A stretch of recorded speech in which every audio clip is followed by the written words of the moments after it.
My name is Isabella Martinez. I'm in my early 30s now, and for most of my adult life, people have described me with words like quiet, polite, and low maintenance. The kind of woman who doesn't cause problems, the kind who adapts, the kind who doesn't ask for much. If you met me today, you probably wouldn't think anything about my past. I don't dress dramatically, I don't talk loudly. I don't correct people when they misunderstand me. I let assumptions settle where they land. And over time, I learned that silence makes people comfortable, sometimes dangerously so. Most people assume I'm gentle because I'm soft-spoken. They assume I'm passive because I don't interrupt. They assume that if I don't push back, I must not notice what's happening. They're wrong. I always notice. This story isn't about revenge. It's not about proving anyone wrong in a cinematic way. There are no screaming confrontations, no humiliating takedowns, no dramatic final speeches. What happened unfolded slowly, quietly, almost invisibly, until one day, it couldn't be undone. When I was 10 years old, my parents left me, not in a way that made headlines, not with cruelty that's easy to condemn. They didn't disappear overnight. They made decisions that felt reasonable to them at the time, temporary, practical, justified. Adults are very good at explaining their choices to themselves. But to a child, those explanations don't land. What lands are in the absence. What stays is the understanding that you were not chosen. Years passed. I grew up without demanding answers, without making noise, without insisting on being seen. I learned how to make myself useful, agreeable, and invisible when necessary. I learned how to survive in the margins of other people's lives without ever becoming central to them. And then time did something unexpected. Years later, long after I had built a life that didn't include them, my parents came back. Not confidently, not proudly. They stood outside my house, unsure of their place, unsure of their welcome, unsure of who I had become. They believed they knew me. This story is about how that belief was wrong. It's about how roles get assigned early. Who matters, who waits, who adjusts. It's about how people grow comfortable with the version of you that costs them nothing.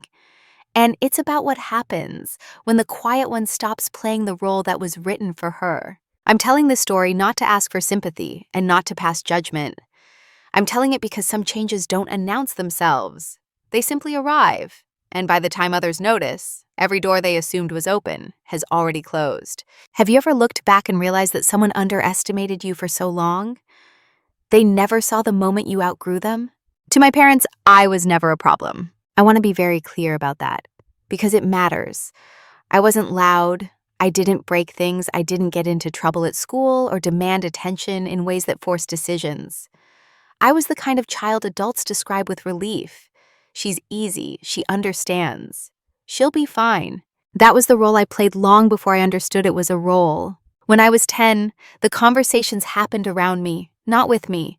My parents spoke in lowered voices in the kitchen, late at night, using words like temporary, just until things stabilize. What's best for everyone? I learned early that if I stayed quiet, I wouldn't make the situation harder. Silence felt like cooperation.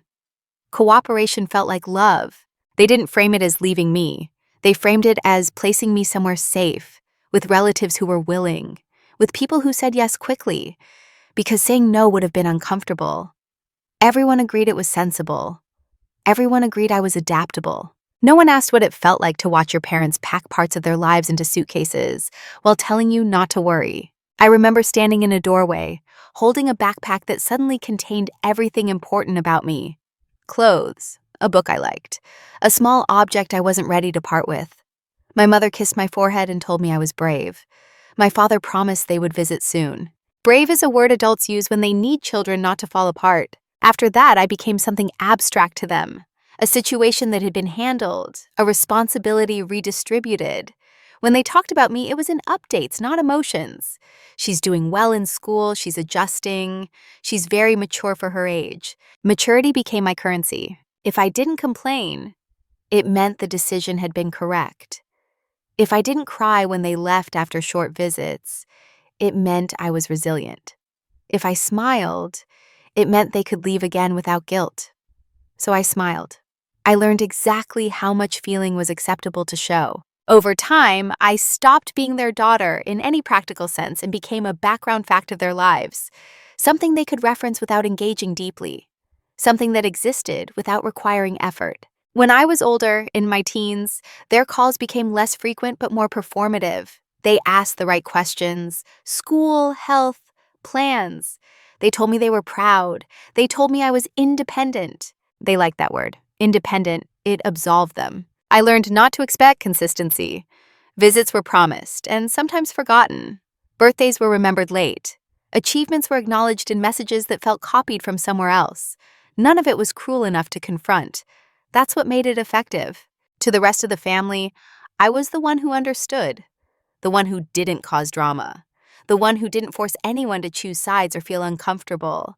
People praised me for that without realizing what they were praising was my disappearance. By the time I reached adulthood, the pattern was set. To my parents, I was proof that their decision hadn't harmed anyone. I was the evidence they pointed to. Look how well she turned out. Look how capable she is. They didn't see the cost of that capability because it never showed up as a bill they had to pay. I was the daughter who didn't need anything. And when you don't need anything, people stop checking if you're okay. I didn't resent them. Not actively. Resentment requires energy, and I had learned to conserve mine. I built a life quietly, without asking for support, without announcing milestones. I didn't hide things. I just didn't volunteer them. They assumed they knew me because I never contradicted their version of me. In their minds, I was still that adaptable child. Still grateful, still available, still waiting in the place they had left me. They never noticed when I stopped waiting. The first time I realized something was wrong, it wasn't dramatic. There was no argument, no raised voices, no single sentence I could point to later and say that was it. It was smaller than that, quieter. The kind of moment that disappears if you don't hold on to it. I was 16. My parents had come to visit after a long gap, long enough that their faces felt slightly unfamiliar, like actors returning for a later season of a show I had mostly learned to live without. We sat at a small table in a cafe near where I was staying then. They asked the usual questions: school, grades, what I thought I might want to do after graduation. I answered carefully, not because I was hiding anything, but because I had learned that my answers needed to fit inside the version of me they were comfortable with. At one point, my mother smiled and said, almost fondly, "You've always been so easy. We were lucky with you." Everyone at the table nodded. It landed as a compliment. Something in me tightened. Lucky. As if my adaptability had been a gift to them, rather than a survival skill I had developed because there was no other option. As if being easy was a trait, not a response to being left behind. I didn't say anything. I smiled back. I sipped my drink. No one noticed the shift, not even me at first. But later that night, lying awake, the sentence replayed in my head. Not angrily, just persistently, like a quiet knock you can't quite ignore once you've heard it. That was the first small cut. It wasn't what she said, it was what it revealed. They saw my silence as convenience. My adjustment was confirmation that everything had worked out. There was no curiosity about what it had cost me to become that way. No pause, no question. After that, the pattern started to reveal itself in fragments. A missed call that wasn't returned. A visit was shortened because something else came up. A promise phrased vaguely enough that it could dissolve without explanation. Each moment on its own was harmless, reasonable, easy to excuse. And every time other people did excuse it, they're busy. They did their best. You know how life is. I learned that if I named what I noticed, it would be reframed until it no longer belonged to me, so I stopped naming it. Instead, I remembered. I remembered how my father talked about my future as if it were theoretical, not imminent. How my mother spoke proudly about my independence to others, while never asking what support I might actually need. How decisions were made with the assumption that I would adapt because I always had. The cut was never deep enough to bleed openly. That's what made it dangerous. When something hurts just a little, you convince yourself it doesn't count, that you're being sensitive, that it's not worth addressing, so you carry it quietly. And it becomes part of how you stand, how you move, how you speak. By the time I was in my early 20s, the realization had settled in fully. I was valued for my lack of demands. They didn't disrespect me intentionally. That's important to say. There was no malice. There was comfort. They were comfortable believing that I would always be okay. because that belief required nothing from them. And comfort, once established, is rarely questioned. The first small cut taught me something I didn't have language for yet. Being agreeable does not make you cherished. It makes it convenient. And convenience is fragile, noticed only when it's gone. I didn't pull away after that. Not visibly. I didn't confront them. I didn't change my tone or my availability. From the outside, nothing shifted at all. But internally, I stopped giving them the benefit of the doubt. I began to observe instead of assume, to listen not just to what was said, but to what was consistently left unsaid. I started keeping a quiet record, not of offenses, but of patterns. They never knew that moment existed. To them, that lunch was pleasant, ordinary, forgettable. To me, it was the first time I understood that my role in their lives was smaller than I had believed, and far more conditional. And once you see that, you can't unsee it. After that first small cut, nothing changed on the surface. That's how normalization works. It doesn't announce itself. It simply repeats itself quietly until your nervous system adjusts, until disappointment becomes familiar, until you stop expecting anything different. I stayed polite. I stayed responsive. I stayed available in the way people expect when they believe access to you is permanent. If my parents called, I answered. If they didn't, I told myself they were busy. If plans shifted, I adjusted without comment. At first, I believed I was being understanding. They would say things like, "You know we love you," in tones that suggested love was a statement rather than a practice. They would promise to visit soon, a word that slowly lost any real meaning. And when weeks became months, no one acknowledged the gap. If I brought it up gently, just a question, just curiosity, it was brushed aside with reassurance. "Of course we want to see you. We've just had so much going on." Always framed as circumstances, never choices. I learned that asking for clarity made people uncomfortable. And when people are uncomfortable, they often redirect that discomfort back onto you. So I stopped asking. What replaced the questions was rationalization. I told myself they meant well. I told myself this was normal. I told myself that adulthood meant lowering expectations. After all, they weren't cruel. They weren't absent entirely. They checked in, just not deeply. They remembered me, just not consistently. I compared them favorably to worse stories. People who had been abandoned completely. People whose parents had disappeared or harmed them. In comparison, my experience felt too mild to complain about. That comparison kept me quiet for years. Every small dismissal is stacked on the last. A call was cut short because something else came up. A message left unanswered until it was no longer relevant. A life update met with a thumbs-up emoji instead of a question. Each moment was small enough to ignore. Together, they created a shape I began to recognize. I was expected to remain low maintenance indefinitely. When I moved cities, I didn't make an announcement. I mentioned it in passing, weeks later. My mother sounded surprised, then amused. "You're always so self-sufficient," she said, like it was a personality trait she had nurtured, rather than a condition I had adapted to. I smiled. I thanked her. Inside, something else was happening. Not anger, not yet. It was a quiet recalibration, a recognition that if I continued as I was, nothing would ever change. Because there was no reason for it to. The disrespect wasn't overt. That's the hardest kind to name. It lived in assumptions, that I would understand, that I wouldn't mind, that I didn't need the same care others did. And because I didn't object, those assumptions hardened into expectations. I began to notice how often I was the one adjusting, how rarely they did. I noticed how their lives took precedence in every scheduling conflict, every emotional exchange. I noticed how quickly conversations returned to them. Still, I said nothing. Silence had become my language, and I was fluent in it. I told myself that speaking up would make things awkward, that would force them into guilt, and guilt would be unfair.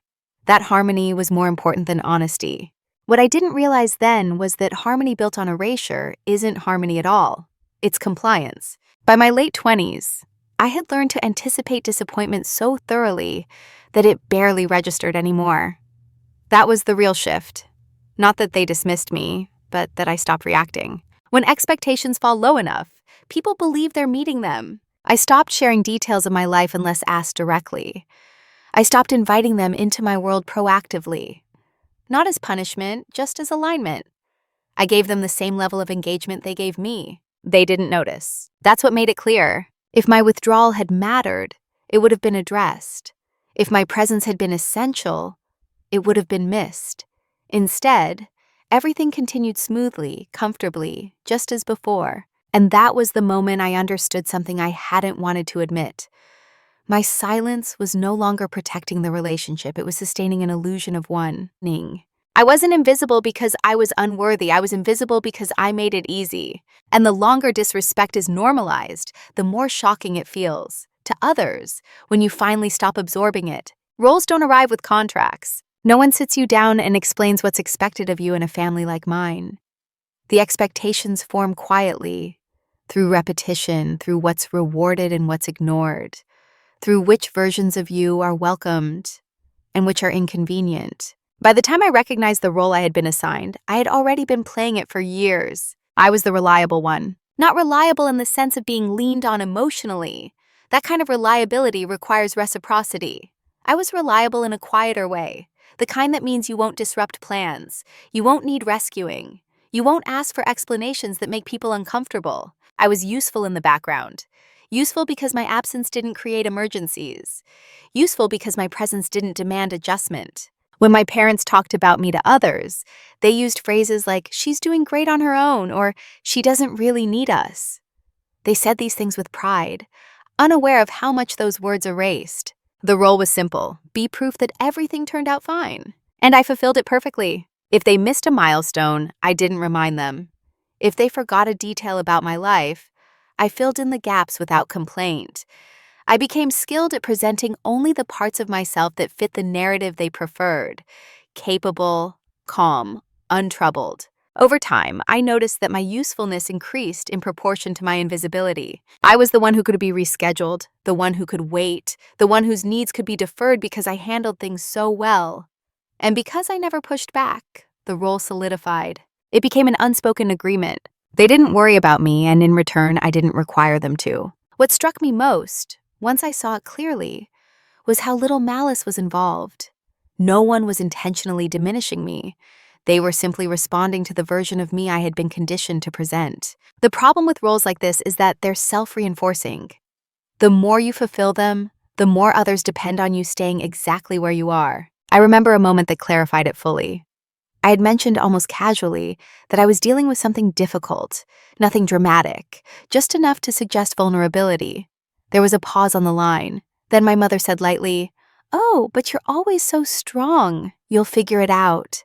It wasn't dismissal, it was an expectation. Strength had become my cage. In their minds, I wasn't someone who needed support. I was someone who symbolized resilience. And symbols don't ask for care. They reassure others that care wasn't necessary. Once I understood that, I stopped trying to be seen within that role. You can't ask for depth from people who only recognize you as a function. I didn't confront them. Confrontation assumes the other person is capable of hearing you differently. At that point, I wasn't sure they were. Instead, I observed how deeply the role had shaped every interaction. How they reached out when it was convenient. How they assumed access to my time and emotional availability without checking. How they spoke to me as if I were fixed in place, unchanging, predictable. They believed they knew who I was because I had never forced them to update their understanding. And in a way, that was on me. I had learned early that being low need was safer than being disappointed. That invisibility protected me from rejection. But protection over time becomes confinement. The role I was assigned kept me included without being considered, present without being prioritized, valued without being valued deeply. Once I saw it, I couldn't continue playing it unconsciously. Something in me began to loosen. Not dramatically, not all at once, but enough to create space for a different choice. And in that space, a question started to form. What would happen if I stopped being the version of me they found most convenient? The day something shifted didn't arrive with clarity. There was no decision made out loud. No moment where I told myself, this is where it changes. It happened the way most lasting changes do, internally, quietly, without witnesses. I was sitting alone at my kitchen table early one morning, the kind of hour where the world hasn't fully started asking anything of you yet. My phone was face down beside my coffee. I had woken up before my alarm, my mind already moving, already tired. There was a message from my mother waiting when I finally turned the phone over. It was short, apologetic in tone, vague in content. She had forgotten to call the night before, after saying she would. Something had come up. She hoped I understood. I did understand. That was the problem. I stared at the message longer than necessary. Not because I was hurt in the way I used to be, but because I noticed something unfamiliar. I felt nothing urgent. No reflex to reassure her. No need to minimize my own disappointment to make the moment easier for her. The absence of that impulse startled me. For years, my response had been automatic. "It's okay, don't worry, I get it." Those words had lived just under my fingertips, ready to be sent without thought. That morning, they didn't come. Instead, I sat there and allowed the moment to exist without smoothing it over. I let the quiet stretch. I let the discomfort remain where it belonged. And in that stillness, something became clear. I wasn't angry. I wasn't planning anything. I wasn't even disappointed in the way I once would have been. I was simply finished performing emotional maintenance for a relationship that had never required the same effort in return. That realization didn't feel empowering. It felt sobering. I sent a neutral response a while later. Polite, brief, no reassurance, no emotional labor, just an acknowledgement. The world did not end. No one followed up to check on my feelings. No concern appeared in response to my restraint. The lack of reaction confirmed what I had already sensed. My role had never included being emotionally centered, only emotionally convenient. That day, I began to make small internal adjustments, not visible ones. I didn't announce boundaries. I didn't withdraw suddenly. I simply stopped overfunctioning. I noticed how often I anticipated their needs before they expressed them. How often I explained myself preemptively. How often I made space for their lives without expecting space in return. And one by one I stopped. Not as punishment, as recalibration. If they reached out, I responded, but not immediately. If they asked questions, I answered, but without elaboration. If silence followed, I let it. What shifted wasn't my behavior as much as my orientation. I stopped leaning forward. There's a subtle difference between patience and waiting to be chosen. I had been doing the latter for most of my life, mistaking it for maturity. That morning, I realized I no longer needed to wait. The shift wasn't about them. That part is important. It wasn't fueled by resentment or a desire to be noticed. It was about recognizing that my energy had been flowing in one direction for too long, and that continuing to pour it out was no longer aligned with who I was becoming. I began redirecting that energy inward, into my work, into my routines, into plans that didn't require approval or validation. For the first time, I stopped framing my life in a way that made sense to them. They didn't comment on the change. They didn't ask if something was wrong. And that, too, was information. The day something shifted wasn't marked on a calendar. There was no before and after photograph. But from that point on, I was no longer available in the same way. I had not confronted anyone. I had not demanded recognition. I had simply stepped out of the role without asking for permission. And once you do that, even quietly, you can't fully step back in. For most of my life, silence had been something I defaulted to. It was instinctive, learned early, reinforced often. Silence kept things smooth. It prevented disappointment from turning into conflict. It made other people comfortable. And because it did all of that, it was praised. But after that quiet shift, silence changed its meaning. It was no longer something I fell into. It became something I chose. At first, the difference was subtle. I stopped explaining myself in advance. I stopped filling in pauses in conversation. I stopped offering reassurance when none was requested. I let messages sit unanswered until I genuinely felt ready to respond. Not until anxiety told me I should.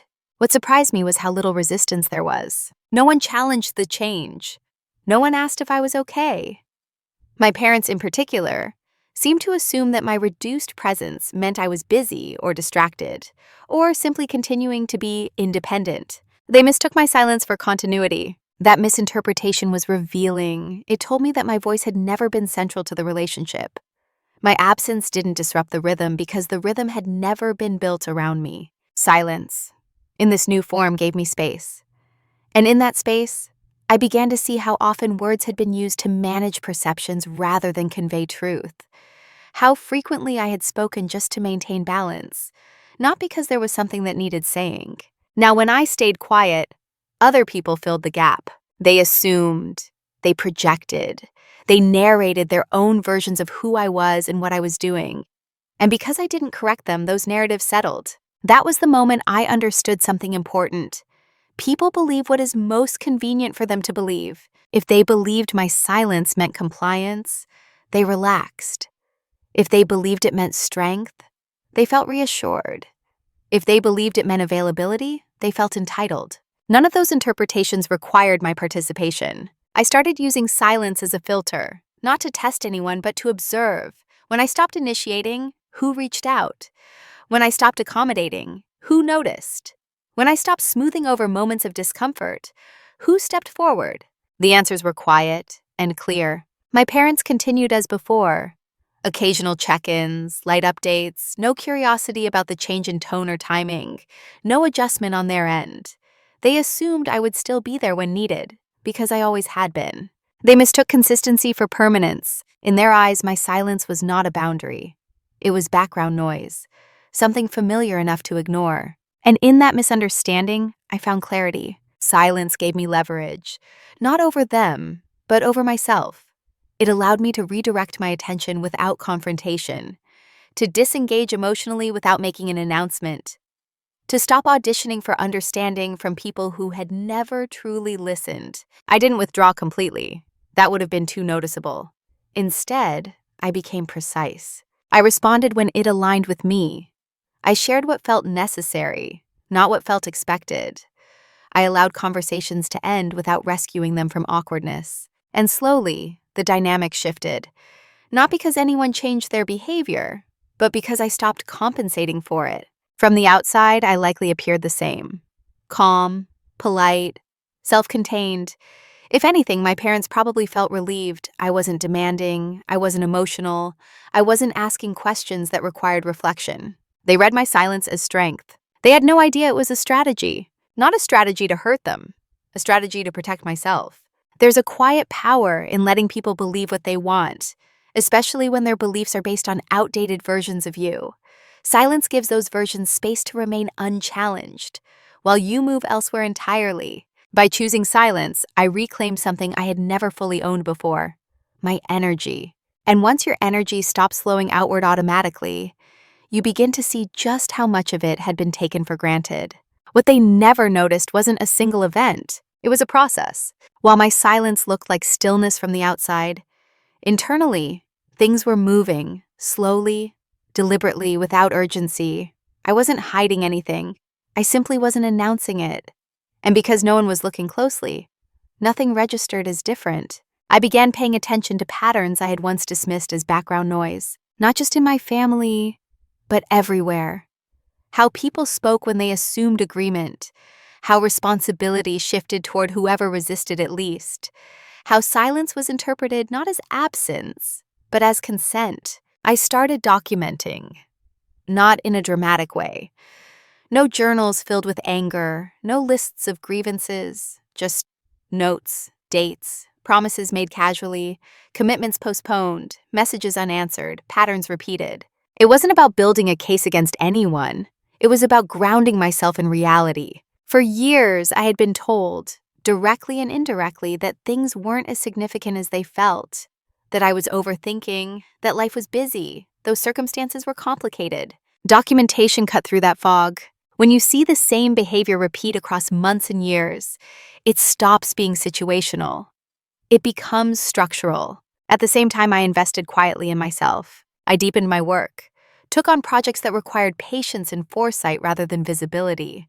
I learned how to plan long-term without external validation, how to build stability without broadcasting effort. My parents knew I was working. They didn't know how. They didn't ask. That was part of the pattern, too. They assumed I would manage because I always had. They assumed I didn't need guidance because I never requested it. They assumed my life was a continuation of the same manageable trajectory they had grown comfortable with. They never noticed that I had stopped positioning myself as someone who might need them someday. I learned about boundaries not as declarations, but as architecture. You don't announce walls while you're building them. You simply reinforce structures until access changes naturally. I changed how I organize my time. I stopped leaving open-ended availability. I prioritized commitments that didn't require explanation. I learned the difference between being reachable and being accessible. Reachable means someone can contact you. Accessible means they can enter your life without resistance. I remained reachable. I was no longer accessible. What struck me was how invisible preparation is to people who assume nothing is changing. Because preparation doesn't disrupt. It doesn't demand acknowledgement. It simply accumulates. I also began noticing something else: how little curiosity my parents had about who I was becoming. They asked surface questions but never followed them. They accepted brief answers without probing. They never asked how I felt about the past, or whether anything lingered. Not because they were cruel, but because curiosity would have required accountability. And accountability would have challenged the version of the story where everything had turned out fine. So they stayed comfortable, and I stayed quiet. There's a misconception that preparation is fueled by anger. Mine wasn't. It was fueled by clarity, by the understanding that if I wanted my future to be different, it was my responsibility to make it so, without waiting for recognition or apology. I stopped imagining hypothetical conversations where things were finally said. Those fantasies had kept me emotionally entangled for years. Instead, I focused on outcomes. What kind of life did I want to inhabit? What kind of access felt earned, not assumed? What kind of stability didn't depend on anyone else's reliability? The answers guided my choices more than any emotion ever had. From the outside, nothing about me looked threatening. I wasn't pulling away publicly. I wasn't setting ultimatums. I wasn't acting cold. That's why they never noticed. They never noticed that I was learning how systems work: emotional systems, financial systems, relational systems. They never noticed that I was positioning myself in ways that didn't include contingency plans for them. They never noticed because they had stopped updating their understanding of me years ago. People who believe they already know you rarely look for evidence that contradicts that belief. And while they stayed anchored to the past, I was building something future-facing, quietly, patiently, without spectacle. By the time preparation becomes visible, it's usually already complete. They just didn't know yet. The private reveal didn't come with excitement. There was no surge of triumph, no moment where I leaned back and thought, so this is it. What arrived instead was a kind of stillness, clear, unemotional, almost sobering. The kind of clarity that settles in when something you've suspected for a long time finally proves itself. It happened gradually, through accumulation. By then, I had enough distance from my parents to see the structure of our relationship without distortion. Enough records, enough patterns, enough lived evidence to understand where I stood. Not in theory, but in practice. And what I realized was this: the connection they believed they still had with me existed largely because I had been maintaining it. Not emotionally, not meaningfully, but logistically. I was the one who kept the line open, the one who responded promptly, the one who filled in silence with reassurance, the one who absorbed inconsistency so it wouldn't ripple outward. When I stepped back even slightly, the structure weakened. That was the reveal. I wasn't central to their lives, but I was stabilizing something they took for granted. And they didn't know how dependent that stability was on my participation. The leverage wasn't money. It wasn't information. It wasn't something dramatic or cinematic. It was an absence. Not disappearance, absence of effort. I saw clearly, for the first time, that if I stopped compensating, nothing in the relationship would self-correct. There was no mechanism for repair without me initiating it. No curiosity engine. No emotional redundancy. The relationship functioned because I did. That understanding didn't make me feel powerful. It made me feel sober. Because with clarity comes responsibility. I didn't rush to act on it. I didn't change anything externally right away. I sat with it, let it settle. Tested it quietly by doing less, not withdrawing, just reducing. I stopped initiating contact altogether. Weeks passed, then longer. When my parents reached out, it was tentative, light, as if they were checking whether the line was still there, not whether I was okay. They didn't ask why I'd been quiet. They didn't reference the gap. They assumed continuity. That assumption confirmed everything. I realized then that the leverage I had was not something I needed to use aggressively. It was something that already existed simply by virtue of my adulthood and independence. They believed they could return to me at any time and find the same version of me waiting. What they didn't know was that the version had been retired. The private reveal wasn't about what I could do to them. It was about what I no longer owed. I no longer owed explanations for my emotional economy. I no longer owed reassurance to soothe decisions I didn't make. I no longer owed access to a life I had built without them. This clarity didn't harden me, it softened something else, the compulsion to be understood. I stopped hoping they would suddenly see me differently. Hope had kept me tethered longer than anything else. Without it, I felt lighter. I also saw something uncomfortable about myself. I had stayed available not because I wanted connection, but because I feared finality. Silence had once felt temporary. Now I understand it could become permanent without drama or conflict, and that frightened me less than it should have. That was the real reveal. Not that I held leverage, but that I was no longer afraid of using it simply by living my life fully, without reference to them. I didn't feel vindictive. I didn't feel righteous. I felt aligned. There's a difference between discovering power and discovering autonomy. Power wants expression. Autonomy wants peace. I chose the latter. From that moment on, every choice became intentional, not reactive, not anticipatory. I stopped making room for future versions of conversations that might never happen. I began to ask myself a different question. Not, what will this do to them, but what does this preserve in me? And once you start making decisions from that place, everything changes quietly. They had no idea what I had realized. They had no idea the balance had already shifted. And by the time they would notice, the window for misunderstanding would already be closed. The decision point didn't feel urgent. That surprised me. For years, I had imagined that if there ever came a moment where I truly had to choose, stay or step away, explain or remain silent, it would arrive with pressure, with a sense of finality that demanded immediate action. Instead, it came calmly, almost politely. I realized I had options. I could continue as things were, maintaining a thin connection that required little from them and constant calibration from me. I could initiate a conversation, carefully worded, emotionally responsible, designed to minimize discomfort while finally naming what had been left unspoken. Or I could do something else entirely. I could stop orienting my life around the possibility of reconciliation. Each option had consequences. Staying as I was meant preserving familiarity at the cost of self-respect. It meant continuing to be the adaptable one, the emotionally efficient one, the proof that everything had turned out fine. I knew that version of myself well. She was capable. She was exhausted. Initiating a conversation felt tempting. There was a part of me that still believed clarity could repair things, that if I found the right words, spoken in the right tone, my parents might finally see me, not as an abstract success story, but as a person shaped by absence. But I was honest enough with myself to recognize the risk. That conversation would require them to hold discomfort they had avoided for decades. It would require accountability without defensiveness. It would require curiosity they had never shown. And if it failed, I would be the one carrying the emotional aftermath. The third option was quieter. I could choose not to decide with them at all. I could decide for myself. That meant allowing the relationship to become whatever it naturally became without my intervention. No dramatic cutoff. No explanations were delivered for closure.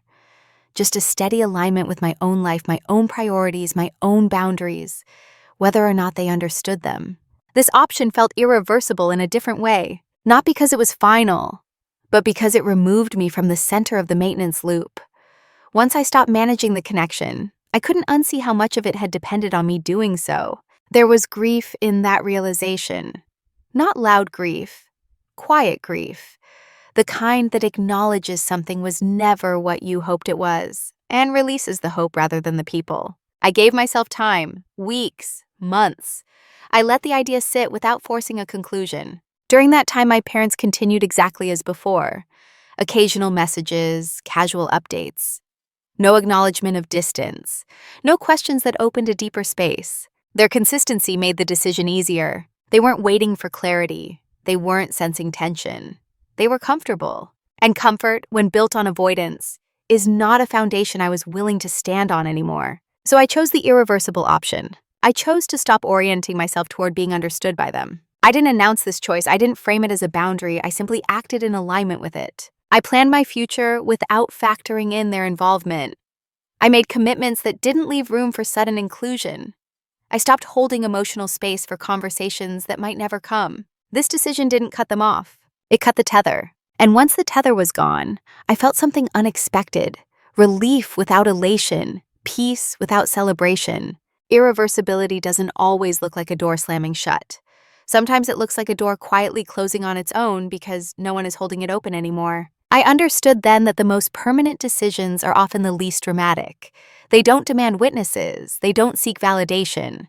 They simply change the shape of your life. From that point on, whatever happened between my parents and me would unfold without my constant adjustment, without my emotional labor cushioning every interaction. I had chosen myself, not against them, but independent of them. And there was no going back from that. Once the decision was made, nothing about my life looked dramatic from the outside. That was intentional. Moving in silence doesn't mean secrecy. It means alignment without announcement. I wasn't hiding my choices. I simply stopped explaining them to people who didn't need to know. The first thing I did was restructure my life so it no longer relied on emotional flexibility. I formalized my work in ways I hadn't bothered with before. Contracts became tighter. Timelines became firmer. I built redundancy into my income so no single project or client held leverage over my time. Stability, I learned, is not something you feel. It's something you design. My parents knew I was busy. They didn't know how deliberate that busyness was. I reviewed my finances carefully, not out of fear, but out of respect for my future. I created buffers, time, savings, contingency plans that meant I would never again need to reach outward for rescue or reassurance. Dependence had never been my reality, but independence became intentional rather than circumstantial. I also changed how I structured my days. I stopped leaving emotional gaps where others could drift in by default. Evenings became mine. Weekends became defined. Availability became something I chose, rather than something others assumed. From the outside, nothing had changed. I still answered messages. I still visited occasionally. I still spoke calmly and kindly. There were no boundaries announced, no explanations given, no ultimatums delivered. That was why no one noticed. People rarely notice when access changes gradually, especially if they believe they're still entitled to it. My parents, in particular, seemed comfortable. They assumed my life was unfolding as a continuation of what they already knew.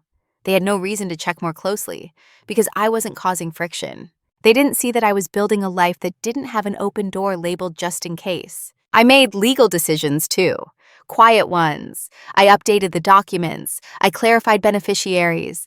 I ensured that if anything happened to me, my life would not revert to default assumptions made by people who hadn't been present to help build it. None of this was reactive. It was preventative. I wasn't preparing for confrontation. I was preparing for continuity, my own. I also invested emotionally in relationships that reciprocated. Friends who noticed when I pulled back. Colleagues who respected my time. Connections that didn't require me to shrink in order to belong. Those relationships flourished not because I worked harder at them, but because I didn't have to. What struck me most during this phase was how invisible self-alignment is to people who benefit from your misalignment. My parents didn't question the changes because the changes didn't inconvenience them yet. They assumed that if they ever needed to step back in, I would adjust.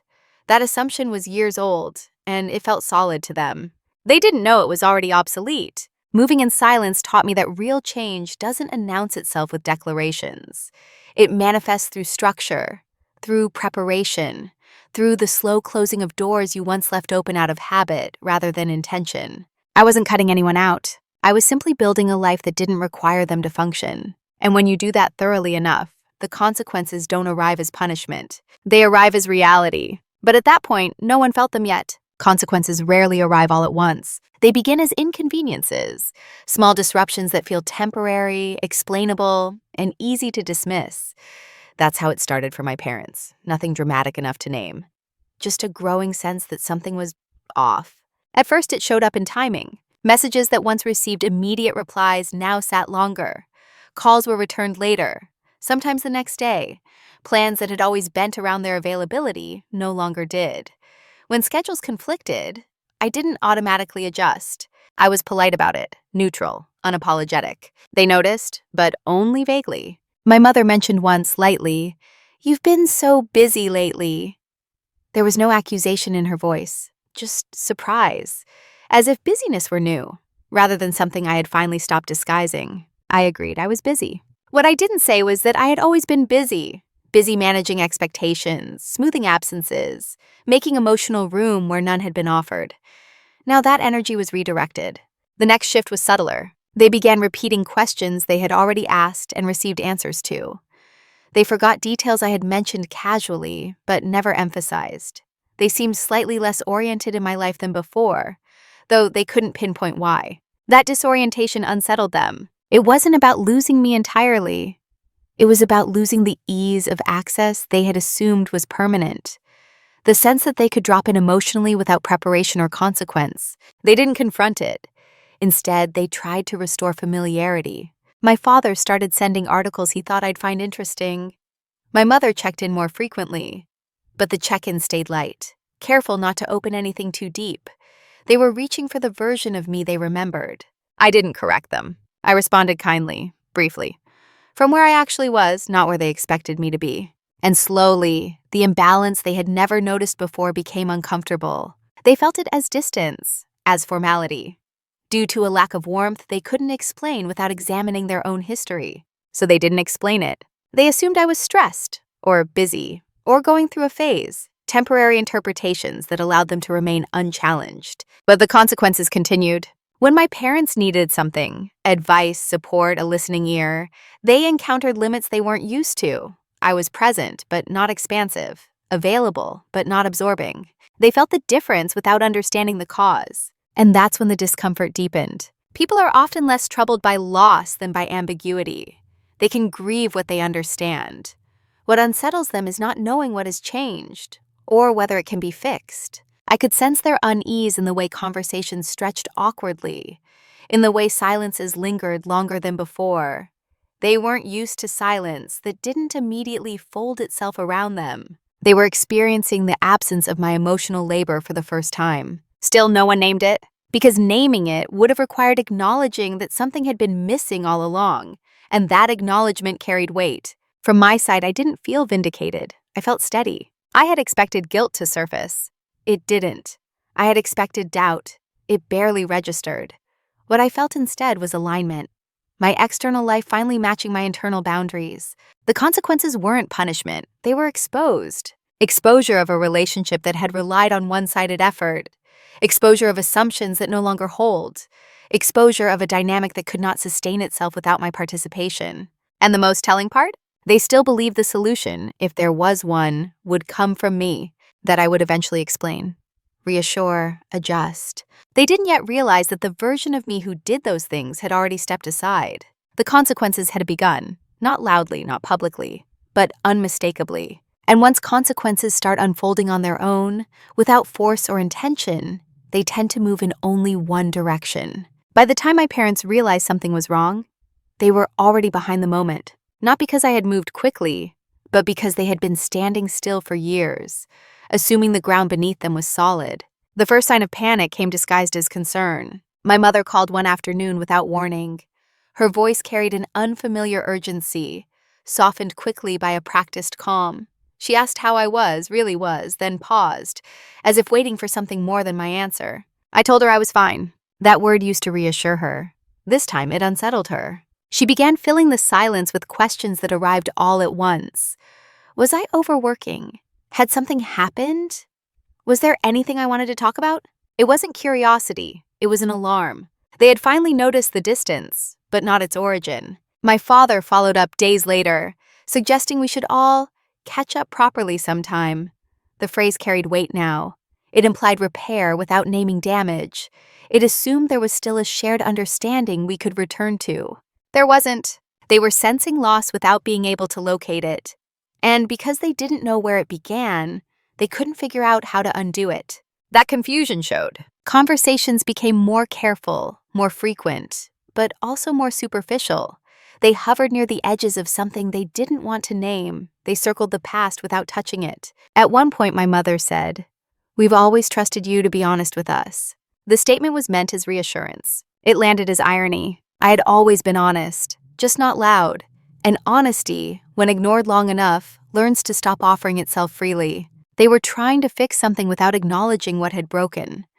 trying to restore warmth without addressing absence, trying to reclaim closeness without examining cost. And that's when I knew it was too late, not because I was unwilling to talk, but because the moment for repair requires mutual readiness. It requires both sides to tolerate discomfort, to hear things that disrupt the version of themselves they prefer to believe in. My parents weren't there. They wanted reassurance, not reckoning, comfort, not clarity, a return to ease, not a re-examination of how that ease had been built. I could feel it in the way they framed their questions, in the way they avoided specifics, in the way they treated my distance as a problem to be solved rather than a signal to be understood. There was regret in their voices, but it was vague, unanchored. It floated around the idea that something had gone wrong without landing on responsibility. Regret without accountability doesn't repair anything. It just asks the other person to absorb it. I didn't. Not angrily, not dramatically. I simply didn't rush to reassure them anymore. They tried harder for a while. Messages came more often. Invitations were extended sooner. There was an eagerness that hadn't existed before. But eagerness born of panic has a shelf life. When their efforts didn't immediately restore the familiarity they expected, frustration crept in. Not directed outward, subtle, internal. Confusion about why trying now didn't feel like enough. They had missed the window where effort could be casual, where questions could be exploratory rather than corrective. Now everything felt urgent, and urgency changes the tone of care. From my side, I felt something settle, not triumph, not bitterness, but finality. The kind that arrives when you realize a chapter closed long ago, and everyone else is just now turning the page. I didn't confront them with a list of grievances. I didn't narrate my journey. I didn't reopen wounds that had already scarred. There was nothing left to fix. Not because forgiveness was impossible, but because the relationship they were trying to salvage no longer existed. What they were reaching for was a version of me who had already grown past the need for repair. And when they finally understood that, when they sensed that the distance wasn't temporary, that it wasn't stress or distraction, their panic quieted into something heavier. Acceptance, arriving too late to change the outcome. The confrontation, when it finally came, didn't look like one. There was no raised voice, no accusations, no dramatic unveiling of everything that had gone unsaid. It happened in a quiet, almost ordinary way, so understated that someone watching from the outside might not have recognized it as a turning point at all. We were sitting together for the first time in a long while, a neutral space, no home field advantage for anyone. Coffee is cooling between us. The conversation moves slowly, carefully, like people walking across unfamiliar ground. My parents seemed tense, though they tried to hide it. Their questions were polite, cautious, and shaped around the fear of saying the wrong thing. They spoke as if closeness were fragile now. And it was. At one point, my mother said, "We feel like we don't really know where we stand with you anymore." She didn't say it accusingly. She said it with confusion, with uncertainty, as if the ground had shifted without warning. I nodded. That small gesture surprised her more than anything else might have. I wasn't defensive. I wasn't upset. I wasn't rushing to reassure her that everything was fine. I let the truth sit between us without dressing it up. "I think that's accurate," I said. Silence followed. My father leaned back slightly, processing. My mother's hands tightened around her cup. They had expected resistance or denial or emotion, something they could respond to. What they got instead was calm. They asked if they had done something wrong. I didn't answer immediately, not to create drama, but because I wanted to be precise. "It's not about one thing," I said finally. "It's about patterns and about time." That was all. No timeline, no examples, no inventory of absence. I wasn't there to educate them on their past. I was there to acknowledge my present. They tried to fill the space with apologies, soft ones, general ones, apologies that circled around regret without landing anywhere specific. I listened without interrupting. When they finished, my mother looked at me expectantly, waiting for something. For forgiveness, perhaps, or reassurance that things could go back to how they were. I didn't offer either. "I'm not angry," I said, and I meant it.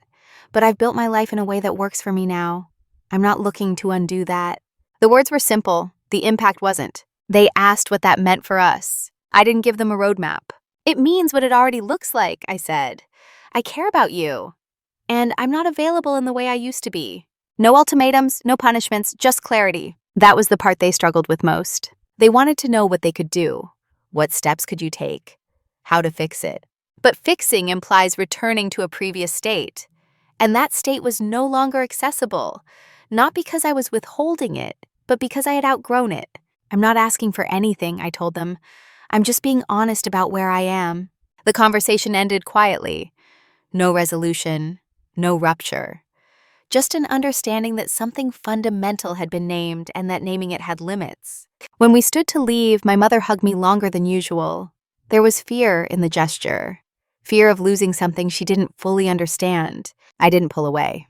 But I didn't promise anything either. Confrontation without heat doesn't give people the release they expect. There's no emotional explosion to reset the system. No catharsis to mark a new beginning. What it offers instead is finality without cruelty. I left knowing that they finally saw me, not as the adaptable child, not as the easy one, but as someone no longer organized around their comfort. And they left knowing something else too, that love, when delayed long enough, doesn't disappear. It simply changes shape. Who I am now is not a reaction. That's the most important thing I've learned. My life didn't crystallize in opposition to my parents or in response to their absence. It formed quietly over time, shaped by choices that had very little to do with them at all. I'm no longer the person who measures herself by how well she can adapt. I still value calm. I still move thoughtfully. But those traits are no longer defenses. They're preferences. Chosen, not inherited from necessity. These days, my life is structured, not rigid. I've built rhythms that protect my energy without isolating me. Work that challenges me without consuming me. Relationships that feel mutual rather than maintained. I don't over-explain anymore. Not because I'm withholding, but because I trust that the right people will ask better questions. I've learned the difference between privacy and secrecy. Privacy is simply knowing that not everyone earns access to your inner world. Secrecy is hiding out of fear. I don't live in fear anymore. With my parents, the relationship exists in its current shape. We speak occasionally, we're cordial, there's care there, but it's not central to my identity. And that's okay. I no longer need them to validate my past in order for it to be real. I no longer need acknowledgement to justify boundaries I've already lived into. What surprises people sometimes is that I'm not hardened. I didn't become colder. I didn't lose empathy. If anything, I became more precise with it. I know where my care makes a difference and where it doesn't. I don't rescue people from discomfort anymore. I don't rush to smooth silences or resolve emotions that aren't mine to manage. That doesn't make me distant. It makes me present, only where presence is mutual. There's a quiet confidence that comes from no longer auditioning for understanding, from trusting that your life doesn't need to make sense to everyone in order to be valid. I live in a home that feels like mine, not because of what's in it, but because of how it holds me. It's a place I return to without bracing, a place where I don't have to perform easily. That was never true before. I'm still quiet, but my quiet isn't empty anymore. It's grounded. It's full of intention. The child who learned to disappear to stay safe is no longer running the show. She's still part of me, but she's resting now. I've also learned something unexpected about forgiveness. Forgiveness doesn't always look like reconciliation. Sometimes it looks like letting go of the expectation that people will become who you need them to be. That release didn't come with drama.